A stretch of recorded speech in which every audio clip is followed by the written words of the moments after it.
issue to the agenda, and that would be a separate item, is that right? That'll be right before the executive session under new Under business. ARPA? Right after ARPA. Right after ARPA, so it would be a 5.6. May I have such a motion? So moved. Second. Motion to add park playground fence as item 5.6 after the ARPA update under new business. Is there any discussion? All in favor say aye. Aye. Any opposed? Motion passes. I say aye too. Okay, and then the first item of business after that is to solicit public comments either from the audience in the room or on the Zoom call. But we would ask at this time that the comments be with respect to something that is not otherwise on the agenda. So in other words, if you had a comment on the ARPA awards, that's already on the agenda, so we would ask you to wait until we get to that item. Are there any such comments? Anyone in the room can raise their hand. If you're on the call, if you could unmute yourself and let us know you wish to speak. There are no non-staff on the call. All right then. I would like to solicit a motion to approve the minutes of the previous meeting. So moved. Is there a second? Second. Motion to approve the minutes of the previous minute by Mr. Bukowski, seconded by Mr. Sherman. Is there any discussion, any corrections? All in favor? Aye.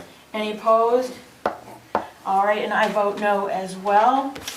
All right, we get down to new business, and what we have first on the agenda is a presentation that suggests some schedules, financial summaries, would you call them, that would be useful for the select board to look at on a regular basis.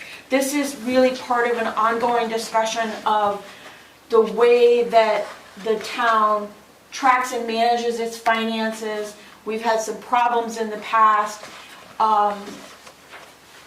We have all agreed that it would be good for us to be looking at the situation of revenues and expenditures regularly during the year, and we do get copies of the budget and where we are with respect to the budget, but it doesn't really always tell us that much. And so my understanding is that you gentlemen have some ideas about useful particular schedules that will tell us more about where we are in a kind of a, what would you say, a summarized way, a way that allows us to compare where we've been and where we're going. But I'm not going to try to say what you do, because I want to hear what you say. But I just want to set the stage for anybody who's listening at home. So without further ado, Mr. McClafferty, Mr. Keelan, have at it. All right, thank you very much. I thank the board for having us here tonight. And Cynthia's right, it's part of an ongoing discussion that we've had about a year and a half ago, where we said we could come in and make some suggestions for you that might hopefully prove helpful. I'm here tonight with my colleague Steve McClafferty, and between the two of us, I hate to keep saying this, we have roughly 100 years, if not more, in making presentations. And we found that this could be very helpful. Tonight we're going to just quickly cover these 5 or 6 items you see up there, actually 7. And we're not here to make CPAs out of you, I can assure you that. And our comments are just suggestions. They're not meant, it's your board, you have the final say. But we think you can have less reporting to you if the statements are a little bit more concise and more relevant to what is going on in the town. And not for today, but also for the future. All of the figures are actually drawn from NEMRIC, from the treasurer, all the figures that you're using here. Except for the cash reconciliation. Okay. Which is, you'll see there. Okay. All right. Now, let me just, before we comment on that schedule, a couple of things that you all boards need to realize. The status of your cash balances. That's key. Cash is so important to an organization, regardless of whether it's a town, a nonprofit, or even a business. Actual revenues, and you cover this, versus expenses, and the status of liabilities. And the last one we'll cover is the status of your debt. Because that's, you've got a number of capital projects underway, and I want to just comment on that briefly when we get to the balance sheet. So now if we can have the balance sheet, Nick. Now that statement comes right out of your audited report. That is 2021. I didn't have the current one. There's not a heck of a lot of changes to it, but it would be useful if you could get every month that statement and the right-hand column, if you will. Ooh, doesn't like it there. Sorry. But I'll I point can, to it. I can flag it for you. Yeah. With my cursor. Now, if you look on that statement, on the right-hand column, the top number, it's your cash balance for that year end. And it looks like you have a lot of cash that you can operate with. That was my first conclusion when I looked at it. Well, that's not exactly 100% right, but we'll get to that on the next schedule. But the other thing about getting the balance sheet, and the balance sheet, just so everyone knows, it's what the top part is what we own. The middle part is what we owe, and the bottom part is our net worth, our equity. And each section has its own relevance.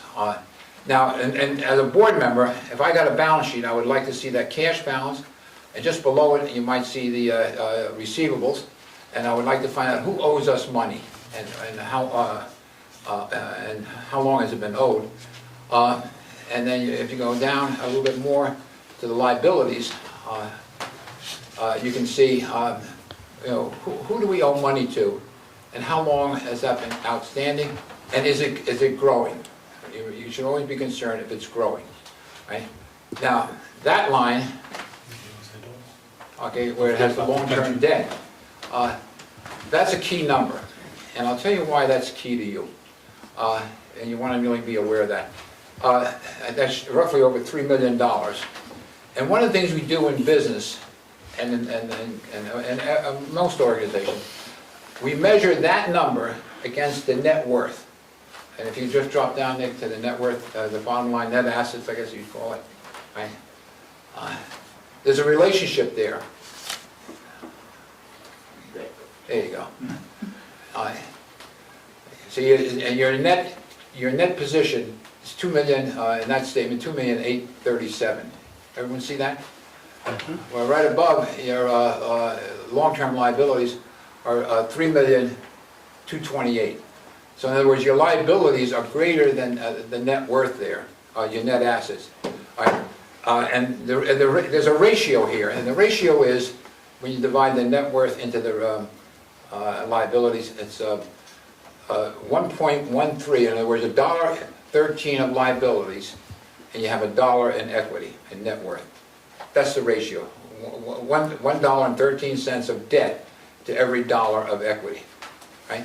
Now, what does that mean? Okay, what it means is when you go forward now with some of your projects, you're going to be possibly bonding them. So when you're thinking of, for example, a firehouse, a town garage, the wastewater plant, wastewater work, the possible the Benedict or other projects you have, if you were to add $3 million more dollars in debt to that $3.2 million, the ratio becomes $2.19 to 1. That means a town could be in trouble. You follow me? Mm-hmm. When we see organizations where their debt is $2 of debt to every dollar of equity, we begin to become very concerned. And there's some towns in Vermont that are reaching that right now, and some are actually over it. And they don't have the ability to borrow, and if they can borrow, they're going to be borrowing at a very high interest rate. All right. So that's why I'd like to see you get the balance sheet. Now, that balance sheet was produced by your auditors. I understand your computer system does not provide you with the ability to do that, but I would urge you to get the treasurer and the auditors and whoever has to be involved to produce a balance sheet for you similar to that every month. Just for my own purposes, the bond payable, that's the water department bond, right? which That's is why- obligated to the budget. No, I understand that, I just wanted to be Yeah. clear that that's what it was. And you notice on this balance sheet, the auditors are showing it as a debt, a town debt. You know, it's a legal obligation of the town. All right, now we'll go to the second one, Nick. All right, this is, forgive the slant on it. It's not meant to be slanted, but this is another balance sheet in your audit report. But this balance sheet is, it only covers the government funds that you have, basically what you have set aside. And you notice the cash position there, over on your right, it's a 2 million, what is that? Can you make it a little? 1,963,000 is cash. Okay. Now, when you see that cash and the one I just showed you on the other statement, you would think you have a lot of cash, but not really. So the cash you really want to be seeing every month is the far left-hand column. What is really the cash in the your operating account. The other accounts you have, as a board, have restricted them, Right. right? And they're not for operational purposes. What can be misleading is when you saw that first balance sheet, you see all that cash, geez, we're flush, but not really. And so on the left-hand. That's why you need more than one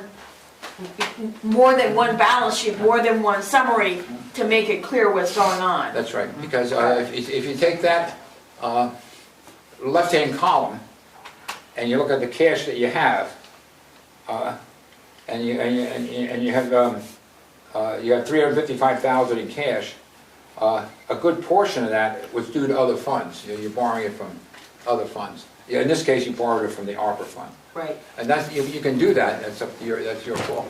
I just want to call your attention.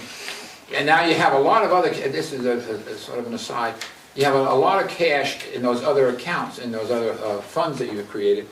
And you may want to think, I've often advocated this, you may want to think of setting that cash, if you're going to have to set it aside for a number of years to buy a fire truck or whatever purpose you have it for, if it's going to be long-term, the use is going to be long-term, you may think of investing a bit longer term and getting a higher interest rate. Let those funds earn a lot more money than what they've been earning for you. And I think the town has been overly conservative over the years. I'm not saying invest in stocks. I'm saying, you know, if you're not going to use the funds for 5 years, think about investing in a 5-year treasury bond. I think just a comment is we have had the practice of borrowing from ourselves in anticipation of taxes instead of borrowing from a bank, and we do pay ourselves interest. But that was one of the reasons for not putting things in a 5-year CD. But we ought to look at the comparable costs of CD returns and the bank charges and see whether a system of CDs would make more sense. One thing, if I could flag, since I spent there's a bunch of public records associated with the regional commission's balance sheets and finances, and they do a lot more of that type of activity. And if you end up wanting any of that information, Who does? BCRC and the Regional Planning Commission, which has a similar size of budget, but is a lot less conservative in its investment practices. But I'm happy to go in and fill you guys in on that at a later time. And there's things like the Vermont Community Foundation, Yes. right? What was that? I'm not Vermont I'm not Community invested Foundation. in that. What are you talking about? Can we go to the next one? One quick question. When you guys borrow intercompany, how do you set the interest rate? I think we set it at what the fund would have earned. In other words, if we borrow $100,000 from the greater fund, and it would have earned, 3% or whatever would have earned, we pay that. So, in other words, that's my recollection. I thought That's exactly. so in other words, it's as if it never happened. We borrow in anticipation of taxes, we repay it with the interest that it would have earned, so it's as if it never happened. Is that documented? It is. It is. And so, I'm pretty sure we're paying ourselves less interest than we would be paying a bank. Yeah. And we actually, in consolidation of the capital reserve funds in the last 2 years, one of the things that one of the benefits of having done that is it simplifies the math of paying out these Right, we don't have to allocations try to the look at all funds these different a lot. funds. Right, right, Um, right. But Mr. Killen is correct that we've been being very conservative in many ways, and sometimes that's good, sometimes that's not so good. So carry Well, on. And to follow up on your point, you can continue to borrow from one of your other funds, but you must, you have a good idea, and I think I went back over the years, you don't borrow all that much.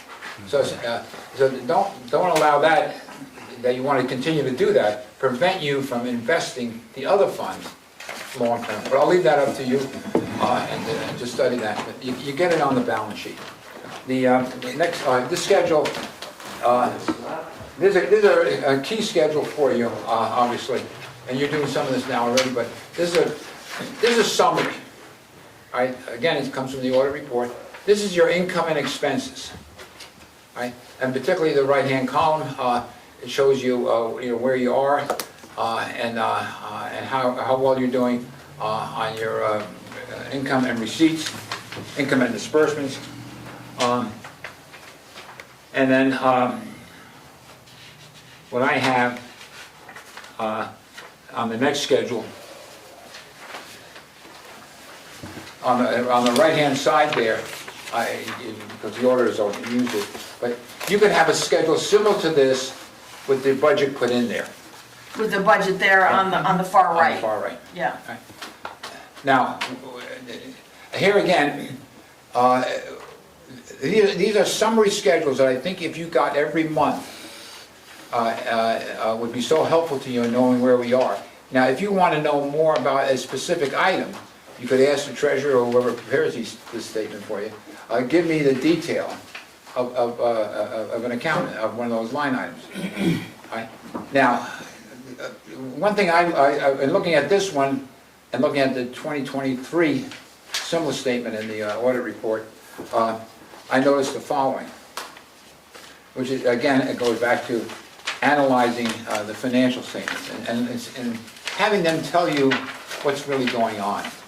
Right? For example, in 2021, and looking at that, the revenue per capita, in other words, the revenue that you have up there, divided by the number of people living in Arlington, but at that time was, according to the town report, 2,417, I think, something like that, was $888 per resident. That was the revenue that we took in for the year. For total revenue Yeah, or for property taxes? Total revenue. Total revenue. That same year, going down the line there, Nick, if you go down to total expenditures, oh yeah, I'm sorry, you had it there, with your arrow. I divided that by this population, and it was $685 per person. Right? So there's a relationship there. In other words, your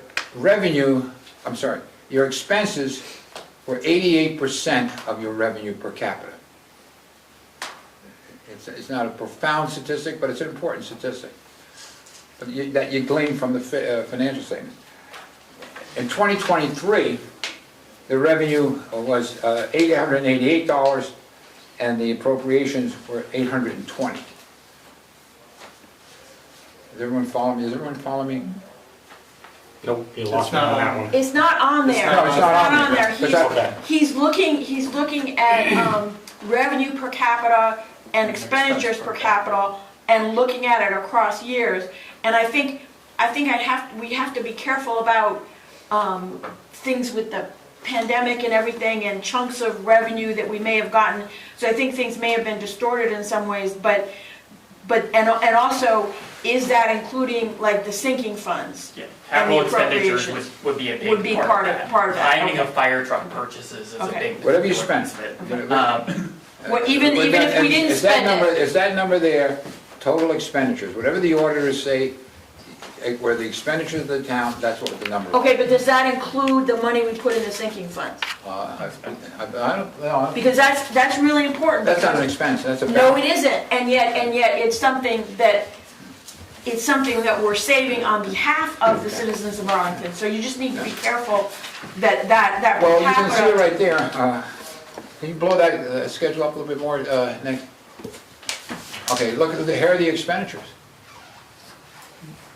Right, I see the expenditures, but I don't know if those include, I see capital outlay, but I don't know if this includes the money that went to the nonprofit appropriations. It probably did. It No, probably it- included it that, but would- did it that would be include the revenue. sinking fund? That would come in as revenue, but importantly, ultimately, because some of these very large capital expenditures weigh very heavily on the total balance sheet, 2023. They're kind of lumpy, Well, they're yeah, lumpy. It's very Yeah. lumpy, and Yeah. in particular, because I know we paid for the fire truck that year. Right, right. That's a $400-something thousand expense. Right. That accounts for singularly a huge portion of the net change there between 2021 and 2023. I mean, I think this is an, But this it's a is really a- important point. but this is a really interesting concept that I had not thought of, to track revenue per capita or expenditures per capita across time. But I do think that Nick's right, that because of the lumpiness of things like buying a grader or buying a fire truck,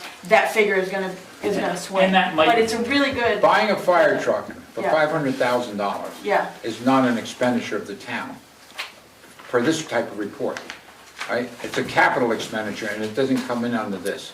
capital outlays right there. No, not at that level. I don't know where it would be if it wouldn't be here. Depreciation. Yeah, You- that makes sense. What? Buying a fire truck is buying an asset for the town, it's a balance sheet item, it doesn't show up in your Yeah, expenditure. it actually would net, it would net zero because the cash would convert to capital asset. But I want to go back to Jamie here, you were a little confused. Yeah, so the Jamie, what I'm doing is- 2023, what was the per capita that you came up with there? 2023, Yeah, revenue per capita was $888. In 2021, it was $775. Okay? The appropriations in 2023, per the schedule, divided by the town had 2,457 residents, I think it was, per the town report anyway. In 2023, the appropriations were 820. Now, if you look at, now, again, those are just numbers. They're meaningless unless you make a relationship and see, that's what I'm trying to correlate here. okay, here's your correlation. In 2021, the expenditures were 88% of revenues. So for every dollar of revenue we took in, we spent 88 cents. Okay? In 2023, every dollar of revenues you took in, you spent 92 cents. See how it's growing? Mhm. And then, go back to what Cynthia was saying, which is helpful. When we look at data, we look at trends. 1 year by itself doesn't mean anything. But what's the trend? Right. I could have gone back if I had more time. I've gone back a lot further and analyzed it. But I want to get into the analytical stuff in a minute. But that's just something I picked up off of the statement. I mean, how much are we spending per capita? There's a whole bunch of other ratios you can use, but that's one I thought you might. I think get that that, That's very helpful smell test. and I think that the question, the debt, what was it, debt income ratio? No, It was debt to equity. debt to equity ratio, and then this ratio. And see, that gives us something else, not just looking at the numbers, but the relationships between the patterns. And so I think that's a very useful to have When you go on the different municipal- ways to look at it. I'm sure you can get this from the League of Cities and Towns. You go on the national municipal accounting standards, they have about 30 ratios that towns should be following. And Yeah, we I'm- don't need that much. Yeah, you know, let's just, Five Let's is call it as forward. much as I want to do. all right, the next schedule, Nature never has anything more than five, so. now, this schedule is made up, all right? This is not your statistic, all right? But can you just drop down just a shade? Okay, so let's put made up here. Yeah. Should have said made up. It's a simulation. Okay, yeah, but it should have said that on the, That's fine. All right. no, it's not fine, it should have said it. Drop down, can you lower it, Nick? No, the other way. see, that schedule is called the monthly cash activity.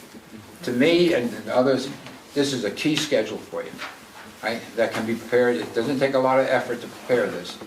In other words, what it is, it's your end, you start with the ending balance of the previous month, or the opening balance. That's at 74,000. And we assume that you took in 18,000 in receipts.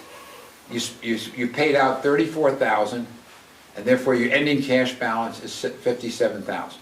Everyone with me on that? Mm-hmm. If in fact you sitting here as a board, you get that schedule, and then let's say Jamie wants to know, well, what did we spend the money on, the 34,000? The treasurer can give you this analysis on the right. And that's what you spent it on. Okay, and then if you want even more information, they can dig into that. Now, the ending balance of 57,000 must be the opening balance of the next month. If it's not, then you've got an issue. This is what happened to us a year and a half ago at the town report. So, I'm sorry. Here's another key thing that you were talking about, trends.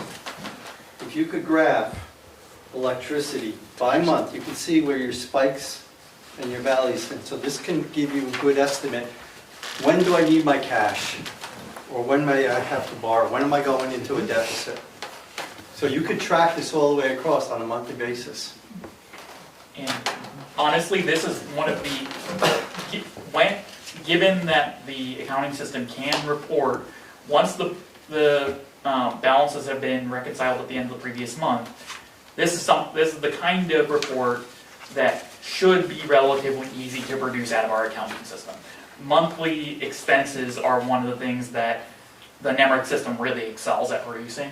So while we typically do year-to-date aggregates, we could do monthly aggregates. Sure, it's in the warrants. I mean, we Yeah, it's in the we warrants. spend electricity, Yeah. every 2 weeks we sign the warrants. All of these figures are right there. We're just not necessarily Yeah, we're not adding them up in this way.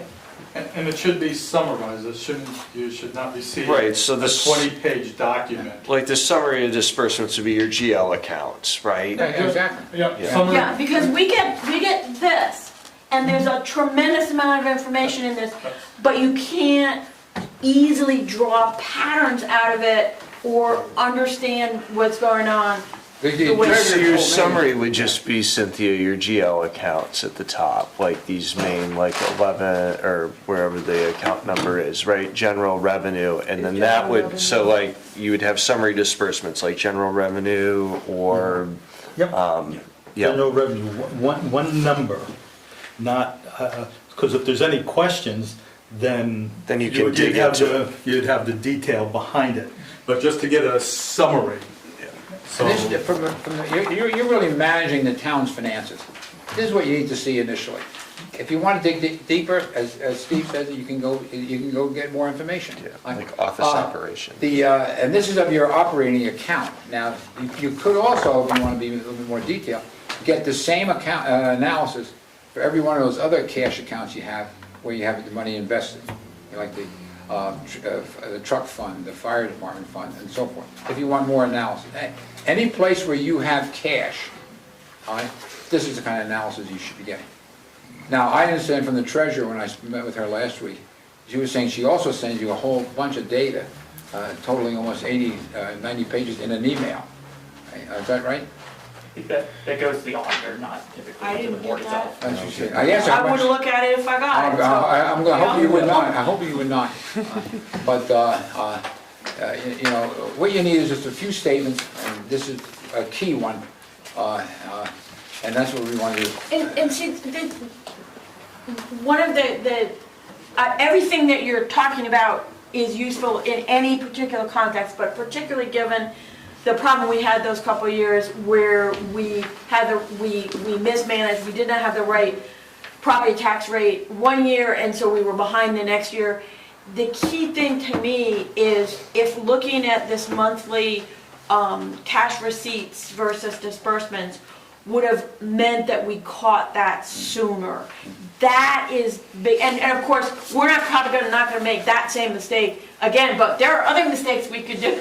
And so if I understand you correctly, you think that this kind of approach every month, every quarter? What, I would leave this statement and the income statement we just showed, the one before that, every month.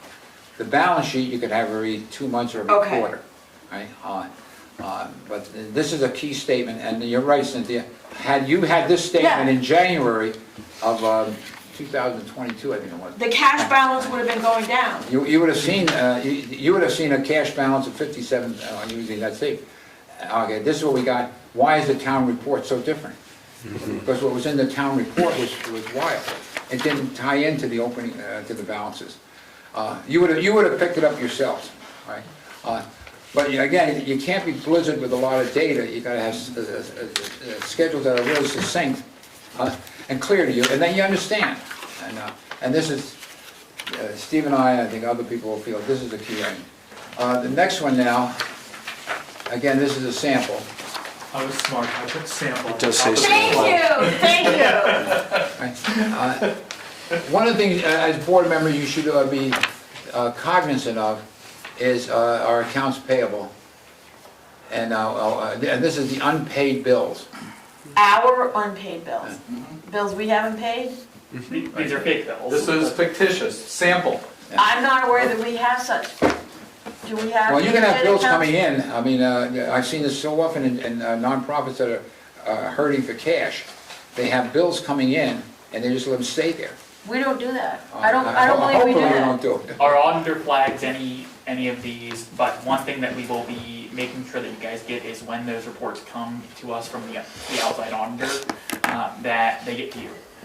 So if you have any questions on certain unpaid bills, our outside auditor typically does flag these kind of items. Okay, but I don't understand why there would be an unpaid bill. I mean, this. It could also be like an item, I think salt is a really good example here of something where we've committed to making a certain purchase, but we haven't made the gotten, orders. but we haven't gotten the Place orders. invoice per se for it yet. This isn't encumbered, this is an Okay. actual Yeah. invoice.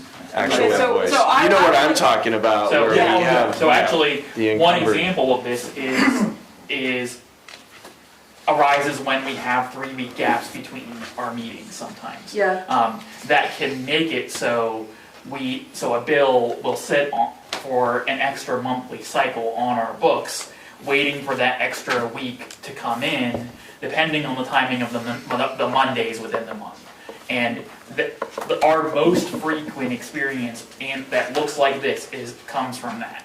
That is, Verizon Connect gets paid monthly, and And then they it's missed now the 5 meeting and it's Yeah, it's 5 now weeks. 5 week Yeah. a month, or 5-week meeting gap, and then that's being paid the following month. So that's a very, I don't want to say common, but it happens to a couple of bills about twice a year that we experience, and it's always something that pops up, gets paid, and gets disposed of promptly. So that's not a matter of policy or carelessness, it's a calendar Yeah, issue. it could be, but yeah, there could be other bills like this that there's billing disputes of someone misbills us, so a bill is sitting open and unpaid, So you and we're don't- working out the okay. billing dispute or something like that.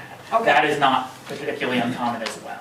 Now, what I've seen in my review of nonprofits throughout Vermont and other places is sometimes organizations that are short of cash, they won't pay their accounts payable. And a big one is they won't pay their payroll taxes. There was a couple of years ago, there were nonprofits in the country owed the IRS over $4 billion and way overdue in payroll taxes. And they were keeping the payroll taxes and not sending them into the government, right? Because they needed it to finance their organization. That was one aspect. The other aspect is, if you're seeing this accounts payable building up, one of the great reputations this town has, I believe, is that it pays its bills on time. And people want to work for Arlington because they know they're going to get paid. There are several state agencies, all due respect, they don't pay you very quickly. I mean, 90, maybe sometimes 120 days, Yeah. because it's just the way they are. And guess what? People then will charge you more money to do work for you, or not even work for you at all. So it's a key schedule. You don't need to get to see it every month, but you should be aware that you want to see it. and be alert to it, okay? Now, the last one, this comes from the state auditor's office. And I'm gonna ask, Jamie, have you seen this before? Nope. Matt, have you seen I it? feel like I've seen this before. Has it been filled out before? I do believe that it was filled out once, at least once while I was on select board previously. There's a schedule of internal controls, all right? Internal controls are, just take the first one, take the second one, by the way. Do you reconcile bank and ledger balances monthly? All right? That's an internal control. And all of these taken together provides you with a good system of accounting, not only to control what we're doing here, but also allows the auditors to come in and do the audit, have the ability to do an audit. Failing to do that, failing to have this schedule with a lot of no's in it, it's going to get the town will be in serious trouble. All right. Now, the schedule comes from the state auditor's department. All right, that's where it comes from. By law, passed in 2012 by the legislature, you as a town have to have the treasurer give you the schedule every year. The treasurer fills it out, gives it to the select board, and the chairman of the select board signs the schedule. And it's supposed to, if there are too many no's, it goes to the state auditor, and if they feel it's questionable, then they'll come down here and do an audit. I've seen this before, and I'm just trying to remember if it was on select board or school board that I saw it. But I've definitely seen this before. Now, can you raise it up a little bit, Nick? Yeah. See there? Yep. I met Todd, I ran into Todd the other day, and I asked him, I said, have you seen this? And he, as a town board member, he said he's never seen it. I don't believe I've seen it. I saw something much simpler when I was running the Baton Watershed Alliance as a nonprofit. I saw something about internal controls that the state agency suggested for that context, but this is much thorougher. I love that does the town loan money to town employees. Say that again? Does the town loan money to town employees? Yeah. Maybe it was at work that I've seen this, but I mean, they're probably pretty standard across multiple industries. I almost think I filled one out before somewhere. But yes, we are due to set a system of scheduled updates to both this, and then we've historically used an amended or a larger, more substantial version of this that is supplied by the League of Cities and Towns. But we're due to go through that with the treasurer and make sure that all the process is being done as it should be. And she's still relatively new in her position. It would be good to know if she's got any suggestions. Yeah, we have that scheduled within the next month. And I can get that list or that document over to you guys once it is complete. But we expect to spend some time now that the tax season is over. We have some breathing room, and we're in the preparation for the 24 audit, and we're going to need to fill that document out anyway for the audit, so we will be getting that, all this document and the larger, more substantial League of Cities version updated in the next month or so. Okay. So, I talked with her about it today, so we're perfect. And I was gonna say, as another example, as a state agency where I work at, we have a 300+ questionnaire for self-assessment of internal control that has to go. And like Don said, if all of a sudden you have too many no's, guess who comes down? Just for your edification, Yeah. in 2000, this is from the state auditor. In 2012, the legislature enacted an annual requirement for town treasurers to complete and submit to the select board a copy of the internal control document provided by this office. That's what you're seeing there. And that was updated. So it's something we should be doing. You want to have it done. If I was a treasurer, I would want to show you, here are the internal controls. And if there are some no's, then your job as a board is to find out how we're going to correct that, right? Because I'm working now on on an embezzlement that took place over in New Hampshire earlier this year, and actually prior to this year, where $200,000 was taken from a nonprofit. And had the board realized that their cash balances were going down, they could have flagged it. But in other words, $200,000 was taken, and it's about 30% of the organization's net worth. So it's huge. So none of that, hopefully, none of that exists here. But the way you make sure it doesn't happen is that by you as a board insisting you get this scheduled, and you have to get it because it's the law. Yeah.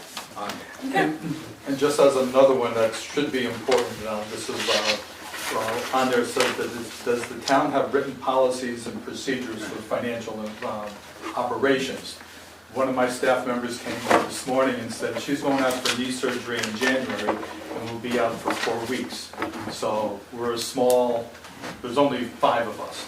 So now we've got to revamp, get what's called a transfer folder done so that I do deposits. Somebody else has to then approve them in the system. And so there's separations of duties, and the other person will have to open up the mail and record them in the system. So please, So if things happen, and when say things happen, some bad things can happen. If you look at a couple, was it last year or the year before? And I think it was in Norwich, Vermont. The treasurer got an email from the town manager to wire $250,000 to an account, to what she thought was a legitimate account. Right? So she did the transfer, a wire transfer. She did it again on another request, but the town manager had never requested it. Someone had broken into the system. It was a And, scam. Yeah, yeah. So this goes back to what Steve was saying about the Checks and balances. policies. Right? Can the town treasurer in Arlington wire funds without having authorization from the board? I don't know the answer to that, no. But this Just on the face of it, I would say no, but, I know she can't sign checks, right? right. But that's not the way The a lot of wire business is done transfer today. is very interesting. Yeah, definitely very interesting. She's a signatory on the account. so- Can she, Nick? That's something that's ambiguous in our financial policy, so it's something we definitely need to clean up and make Yeah. sure that there's language. That's key. I mean, Yeah. Yeah, particularly given, we typically just don't use wire transfers, but if there are ever circumstances that we do, we definitely need to have language to control that. Well, I think I may have, Steve and I may have, hopefully haven't bored you, but again, having the experience of doing this in so many different organizations, I don't want anything to happen in my town. And and at the same time, I want you to be able to go through the financial statements and not let it overwhelm the meeting. And have statements that are succinct and tell you important things.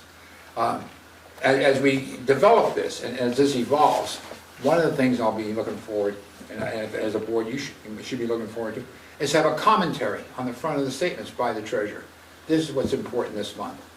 Right, every major organization, is that right, John? The person producing the statements, which is in our case is the treasurer, should give you a quick summary, what's important in those statements. Not quite a dashboard, but What went up, what went down, something. At least a paragraph or two. Yeah, a little It doesn't have to be much. Yeah. because, I recognize, you come to the table, as most boards do, with different backgrounds, right? And therefore, that, recognizing that, it'd be helpful to get the statements, and you can modify them any way which you want, but you don't need many.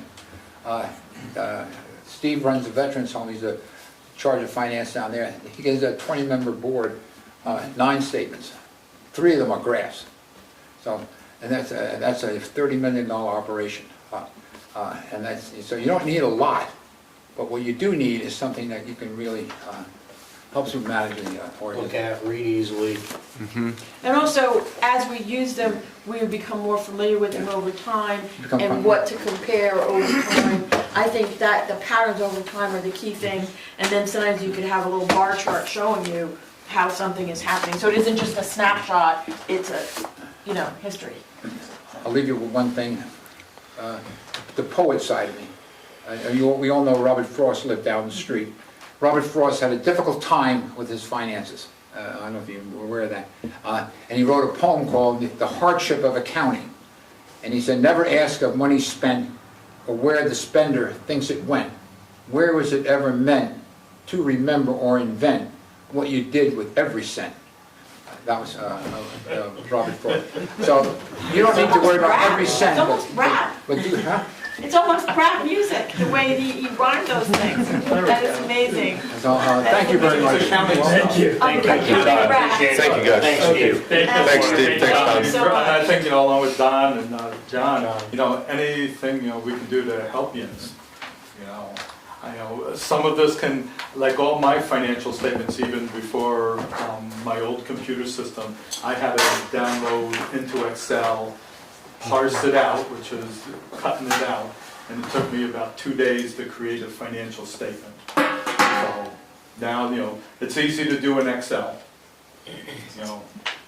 Yeah, and I think the treasurer has her feet under her, so we should be able to be getting a handle on that as we go into the new year. So Okay. we appreciate the timing on this. All right. Thank you. Thank you. Thank you.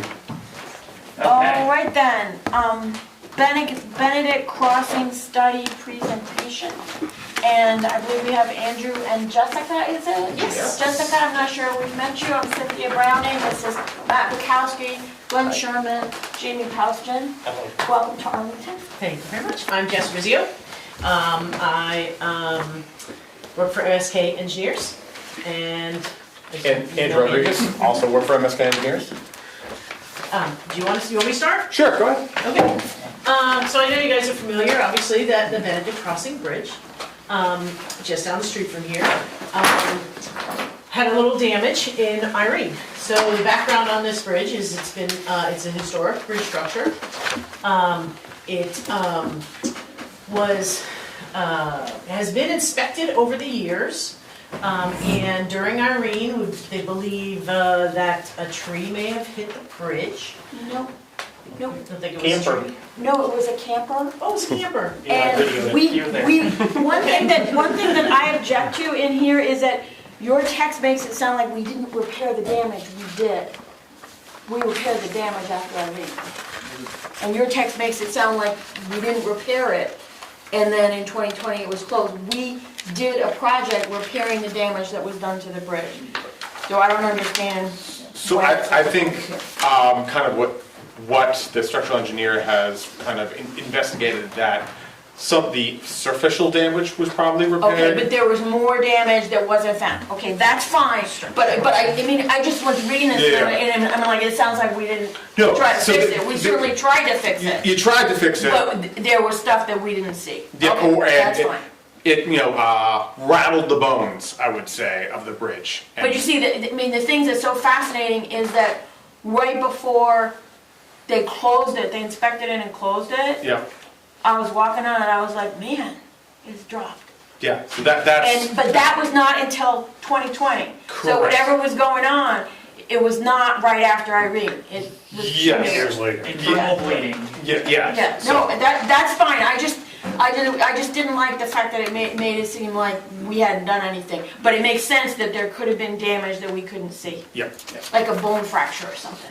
exactly. Okay, I'm sorry. And because it's a wooden structure. Yes, yes. You know, that Exactly. wood breaks, water gets into the Water wood, gets into like, it, that's that right. things continue to deteriorate. And were you on the bridge when the camper hit it? No, I cleared everybody off the bridge Good just job. before the Good camper job. hit it. That's Because good. I saw the camper coming down. That's, I heard about that, yeah. Oh, a lot It was of not people. good, it was not good. Okay, carry on. Okay. Sorry about that. So it had damage due to impact during the flood. In 2020, the inspection revealed that damage was more, or had continued It spread. and spread, and so they closed the bridge to traffic. We were asked, along with, in conjunction with SLR Consultants, who are structural bridge engineers, Jan Lewandowski, who is a historical bridge consultant. Yep. Basically, his focus is the historical portion. And Fitzgerald Environmental Associates, who are wetland soil scientists and river scientists, we've collaborated to come up with what your alternatives are to, or a number of alternatives for you to make upgrades or fix the bridge.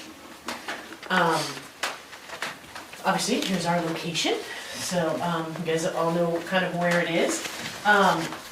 So what's going on right now is it's unstable, there's weak structural members, evidence of settlement and strain.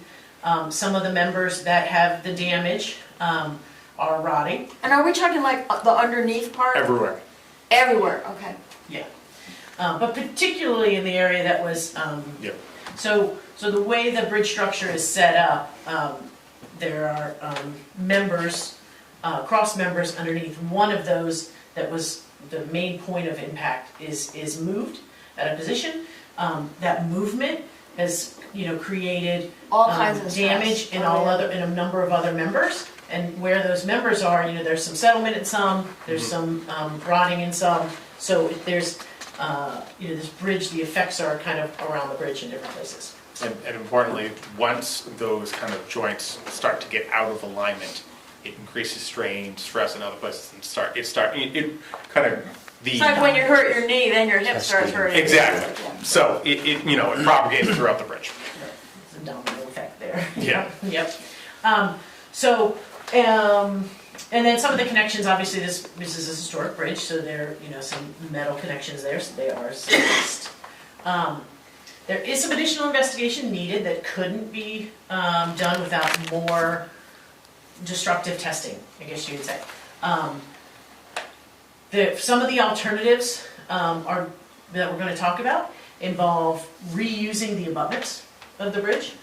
We weren't able to really get a good idea of how those abutments are seated and what how they're built, because it's just the way the abutments exist. So some penetration or ultrasonic testing may be used to check the strength of that concrete and the structural ability of the abutments. Do you know? Which side has the apparent exposed footing? The I east side or the west side? The green side or word side? have to double check. I believe there were both footings were into question on how they were constructed, because they could not see a clear bottom or clear foundation, and I believe the west foundation was of more concern, but I can get that answer to you, of which of the foundations was of more concern. They were both abutments are lightly constructed the same way, and they couldn't make a determination on either one. And when you're saying the abutment, you mean the part right here The concrete that goes that the bridge that sits on on? and its base below into the water. And did you guys have a sense of when that is from? No, when that was constructed, those abutments were constructed. We don't necessarily have a sense when those were constructed. Because I would imagine that there was a bridge here, for over 100 years, but the 27 flood might have done something and then they rebuilt it. But there's one side of it, and it's not the abutment itself, it's more the approach thing where, I don't know, Jamie, if it was the far side or the near side, but there's like an apparent gap in the structure because there was a giant tree there. Yeah. And I just didn't know, but I don't think that has anything to do with where the bridge sits. Yeah. Nick, can you go ahead two really quickly? We could just go ahead one more. So just to give you a little bridge terminology. Okay, there we go. Yeah, there we go. Oh, what's that little carpet thing? What does that mean? Channel armoring. So typically, if you were to Riprap or replace, something? if you were to replace the abutment and have do a new structure, a new superstructure, you would put channel armoring along the abutments to prevent them from being deteriorated and have basically Scoured. undermined. Scoured. Yeah. So that's what we're talking about with the abutment. So do you think that the existing abutments are something like that, but we really just don't know? Exactly. We don't know. We don't It know. might not And- even have that We thing. don't know how We they- don't know. And it didn't make it much financial sense to go to all of this testing until you guys had an alternative that you're gonna go after. Yeah, no, that makes perfect sense. I'm Yep. just trying to fit what you're talking about with, Yep. what I've seen. So, Yep. thank you. And just to kind of go over the abutment is the concrete, the structure. The seat, the bridge seat, is where that superstructure sits and rests on the abutment. The span is the distance between the two abutments that the river flows through, which will come up in a little bit. And then the deck is, the superstructure and the deck are the portions we drive. It's so funny because superstructure always makes me think it's this part, but it's actually this part. It's all of it. It's all of it. Okay. Yeah. Okay. Yep. Okay, you can go back. Sorry, Nick. So we looked through 7 different alternatives for you. And we did speak with Nick earlier to kind of break that down to some focusing a little more on some of the alternatives, but I'll go through them really quickly. Alternative 1 would be rehabilitating the superstructure as it stands now. No change to the abutments, rehabilitate the superstructure. The second alternative would be rehabilitation of the superstructure being historically sensitive. So that would mean rebuilding the structure, not the existing structure that's there, but something that's historically close to what's there. So like more of a redo. It would be more of an emphasis on saving material as much as possible. So the superstructure rehabilitation, you would start, basically scrap everything with brand new wood. Wait, rehabilitation? That's alternative 1. One would be brand new, everything, new Oh, wood. really? Oh, New that wood, means new wood. Okay. new wood everywhere. Okay. Alternative 2 would be reusing, identifying and redeveloping using existing wood, existing structure. Alternative 3 would be, we're not worried about how historically it looks. We're worried about getting across the river. And so we're gonna rebuild the superstructure itself with the single lane, same span across, regular, Steel bridge. straightforward steel bridge. Yep. Alternative 4 would be a full bridge replacement that's historically sensitive. Now, when we say full bridge replacement, the span on this bridge, which I described before as the width between those abutments, has been shown to be smaller than what is required for the river there. River requirements, stream alt requirements in the state of Vermont would like to see, if you're going to replace a structure, at least the bank full width. The bank full width is the width that the river runs normally. So Closed in. it's enclosed. So this bridge span as it exists is narrower than bank full width. How long is this bridge? This 74 feet. How much? I feel like 74 feet is Yeah. now. Yeah, and then I think it would want to be, 95 is the. 95. Okay, so I think it's a really interesting topic, and as having been involved with the Battenkill, I certainly think that when you're building new bridges, you want to give the rivers as much room as you can, but I do want to point out, I'd like to point this out to the state of Vermont, that these bridges were built to be flooded around. After Tropical Storm Irene, the approach roads of all other bridges were washed out, and this was the only bridge that was usable. So these bridges, the covered bridge, this bridge, they knew that the river was going to flood around it. The whole idea was that the river would flood and then come back. So I feel as if the state, I think, has a misplaced emphasis in this case. If they're saying, we can't do a full replacement of this bridge without going to the 95-foot length, which wouldn't even contain the river in flood. Well, I mean, I just- we can't negotiate on that. I understand your statement. Yeah, but what that's gonna mean is that I'm gonna be in favor of doing less, because I ain't doing no 95-foot bridge here. I understand your statement, but it is. the I mean, position- speaking for myself. Yeah, but that is the position of the state of Vermont. Right, that's a state regulatory position, and part of that, I believe, is, bridges that are, and I think this all came out about during Irene, is that the state had requirements for how wide a bridge was supposed to be. Irene came through, did a lot of damage. FEMA didn't want to pay for structures that met the state's requirements, so the state had to make their requirements a little more strict, or comprehensive in order for FEMA to give them money for upgraded structures. So now we need to follow the upgraded structures requirements so that if bridges get damaged, FEMA will replace them either in kind or with more money. Makes sense. Essentially, FEMA didn't want to pay more money for bigger structures when they washed out, essentially. So, Tails wagging the dog. yeah. So alternative 4 would be a full bridge replacement with a historically sensitive look. Alternative 5 would be a full bridge replacement, not worrying about historically sensitive, with 2 lanes or a longer, with a longer span and 2 lanes. Alternative 6 is no build, we don't do anything, just leave it. And alternative 7 is removal of the superstructure so that you don't have, a no-build alternative sounds like it's not gonna cost anything, but a no-build alternative could mean that it causes more flooding or that it causes damage downstream or it collapses and there's a Yeah. danger. And, you can't just ignore it, because at It's a some, risk. Right. at It's a some risk. point, it will collapse. It's a risk. Right, Yeah. right. So alternative 7 is removing the superstructure.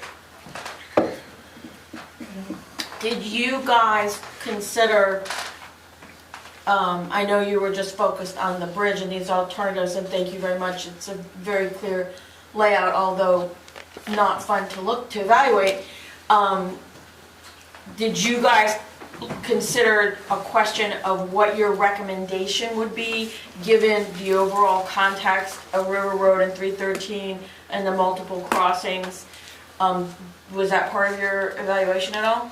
So it's kind of, the position of these studies is that we can give you all of the facts, but it is kind of up to the town to make your decision. Because we don't necessarily know all the ins and outs of what is going to, account for all the decisions that the town could necessarily make. So, Oh, no, yeah. I know that, it's just that we have a curious situation here because along this stretch where River Road and 313 parallel each other, there are these 4 bridges. Yep. And we had the Irene where only one of them was passable. So clearly we need multiple bridges, Yep. because things have happened to other bridges, so we need multiple bridges. I mean, do we need this bridge? Because I think that's one of the things this board, that's one of the things needs to think about because of the cost of whatever we Oh, do here. 100%. And I tend to feel that we do, because without this bridge, that section of River Road between West Mountain Inn and the covered bridge is getting way more traffic than it's really designed for. And I think there's a safety aspect there. And then there's the question of needing the multiple crossings. So, but that may just be my parochial, sense of how the pattern was being. I think that the board really needs to think, do we need this bridge? Is this the best use of money? Even though I have always planned to replace this bridge. So I just wanted to put that out there. I mean, right now, could I just understand again, the superstructure rehabilitation, that was essentially rebuilding the bridge, but using all new stuff to the extent Correct. it can. But rebuilding it the way it looks now, but using new stuff, Okay. no. No, the superstructure rehabilitation, the first alternative, Yeah. is to preserve as much of it as Sorry, there, I reversed it, yeah.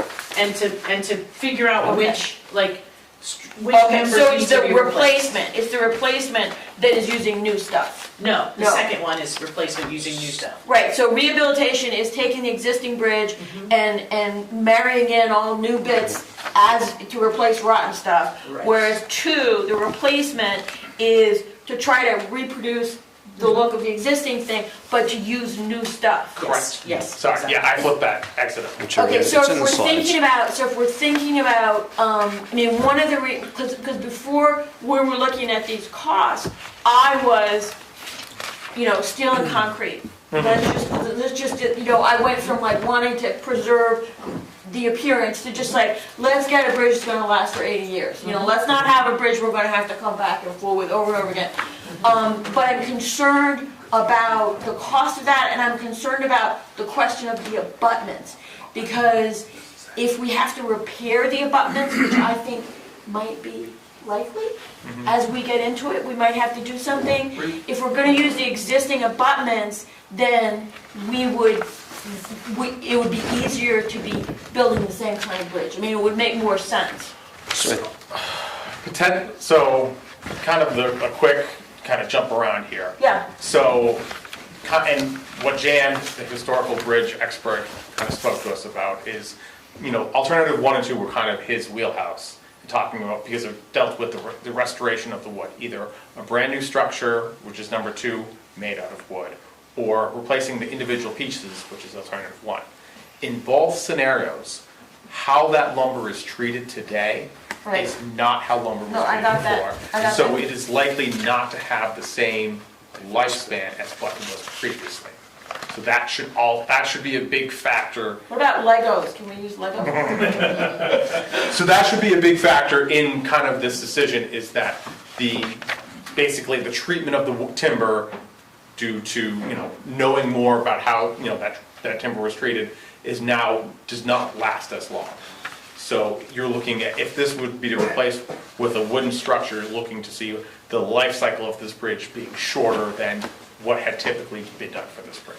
So is there, and I'm looking ahead in your presentation, Yeah, we is should. there an estimated life cycle span for these different, for wood We can versus get, steel? we can get to the selected alternative. It's hard to know without the abutments, because that Okay. is the kind of your biggest thing. You know where I'm going with that, because you calculate the ROI Yeah. on the installation of the bridge, and you figure out that, well, if you're gonna pay, let's say 800,000 for wood, and you're gonna pay 1.2 for steel, but it's 3 times longer life expectancy, right? There's a value ratio there. For instance, the Rochester Bridge, one of the alternative bridges that was replaced after Irene, does have No, that estimate. no. Wait, what, am I? The Rochester Bridge was not replaced that not- after Irene. No. No, one of the, No.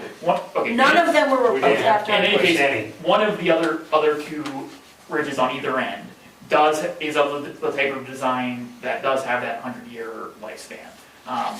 It might be the Holly Bridge. Yes, either the I Holly think Bridge that's or the the other newest. Isn't one. that the newest? One of the 2 of them does. The West Rochester is the Melvin, newest? yeah, That's the that's newest? the newest one. Yeah, one of the 2 of them, I think both of them are very similar in design, but they both have that 100-year Okay. lifespan estimate. The Holly Bridge is a steel concrete bridge. So That's gonna have a longer lifespan. it's gonna have longer, It's got the and so 100-year lifespan. so there's the superstructure, but also the abutments. So, and it gets to, if you're getting into the abutments and replacing the abutments, that obviously would have your longest lifespan, but that you're gonna be then forced into a longer span. So- Because if you're replacing the abutments, you're replacing the whole bridge and you go to the 95 feet. You have to go to the 90. And I don't even know how it must expand on the east side because there's Yes, nowhere yes, for it to go. exactly, it would have to. It would have to go Yeah. for Pickering. Yes, it would. And it's within the right of way, and basically, yes, that's how it would have to go. Yeah, we've done some of those measurements and put some dots on the ground when this initially came up, right, before the project was even launched, because this was the known factor on that. My understanding is this was known as the elbow bridge because when you look at the map, it looks like elbow. Yeah, so, So the one other thing about, the abutments is what we're talking about here. When you talk about a steel and concrete bridge, that's a different weight Right, than a bridge right, that's on there now. right. yeah, So there's a possibility that What's there isn't gonna what's handle there it. isn't gonna handle a heavier. Well, and if you're doing the steel and concrete, you're rebuilding one of the abutments anyway, aren't you? Well, we don't know exactly. I mean, there's the If you're going possibility. to 95 feet. There's- Oh, you mean if we could reuse the abutments Yes. and put the steel and concrete, it doesn't trigger the 95 feet unless it turns out we have to rebuild the abutments anyway. correct. Right. And We at that can- point, we can replace if just- you're rebuilding one abutment, you're gonna be rebuilding both of the Yes. abutments, because it doesn't make Yes. sense to have, I- one I- old shoe and one new shoe. I just find it very hard to believe, I mean, I'm sure they built those things pretty well, but I find it very hard to believe that those abutments would be able to hold greater weight safely. Why would they? Why would they be that good?